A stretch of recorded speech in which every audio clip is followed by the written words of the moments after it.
Ladies and gentlemen, good evening, good evening, good evening. It is evening on my end. Is it morning on your end? Is it afternoon on your end? Whichever time it is, it's a good day. It is the end of trading today on the NGX. The NGX is Nigerian Equities Market, Nigerian Stock Market.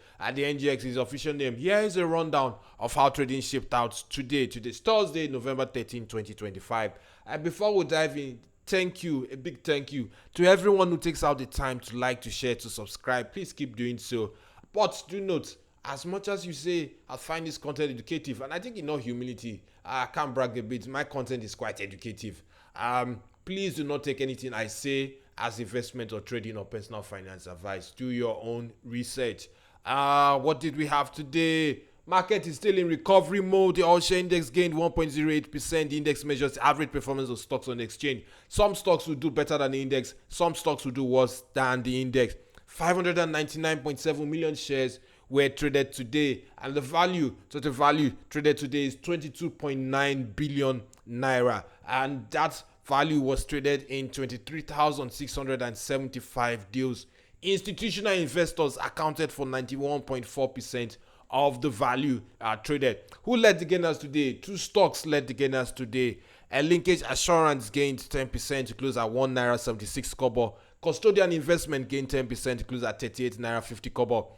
Oando oil and gas firm gained 9.97% to close at 43 naira 55 kobo.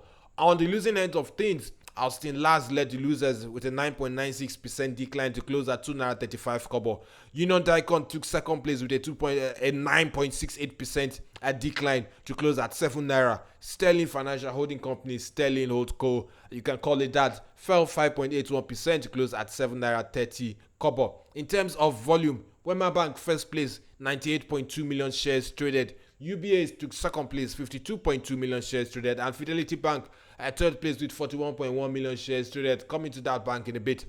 In terms of value, Zenith led the pack, 2.6 billion naira worth of shares traded. Stanbic IBTC, 2.56 billion naira worth of shares traded, and UBA third place, 2.18 billion naira worth of shares traded. What else so far?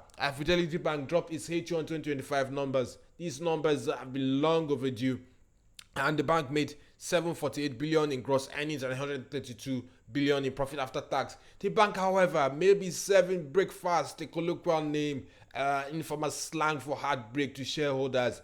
This bank has broken shareholders' heart, and I think shareholders will react negatively to the heartbreak tomorrow. Fidelity Bank will not be paying an interim dividend. They are in no shape to pay an interim dividend as they have negative retained earnings. Think of it as an empty piggy bank. You cannot pay money from an empty piggy bank. You cannot withdraw money from an empty bank account. In this case, negative retained earnings. And why that is the case, I haven't quite cracked the code, but I'll be doing so over the weekend. You can try your hands at it. Maybe you can crack it before me. So Fidelity Bank serving heartbreak on a Thursday evening to shareholders, and I expect them, shareholders, to react angrily to the heartbreak as is a normal human being would do. So let's jump into the NGX corporate disclosure page. Do I have the time? Yes, I have the time. This is 3 minutes 30 seconds into this video. I want to round up this video by 7 and then get the video on the way. And by the way, just in case you're not following my newsletter, here's the newsletter, lifeasanalyst.substack.com. This is where the daily market summary goes up and some company analysis as well. Why am I looking at Seplat numbers? Fell today 1.25% in London. In case you didn't know, Seplat is dual listed in London and the NGX.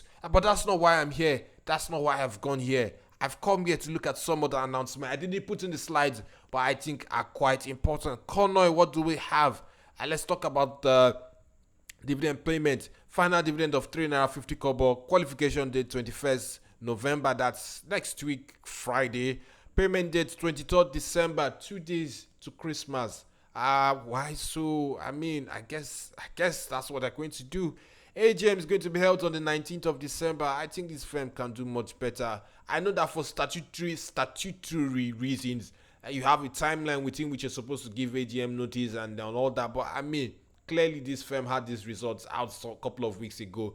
These should have been sorted out in good time. So that's pretty much about it, ladies and gentlemen. Nothing much to see here. Some director dealings, MTN Nigeria, not large shares. Let's go see. Not really large shares. I think who's this? This is an accountant in the asset management space. 7,000 shares bought. Not a big deal. Nothing to raise eyebrows. So that's it, ladies and gentlemen. Thank you and see you.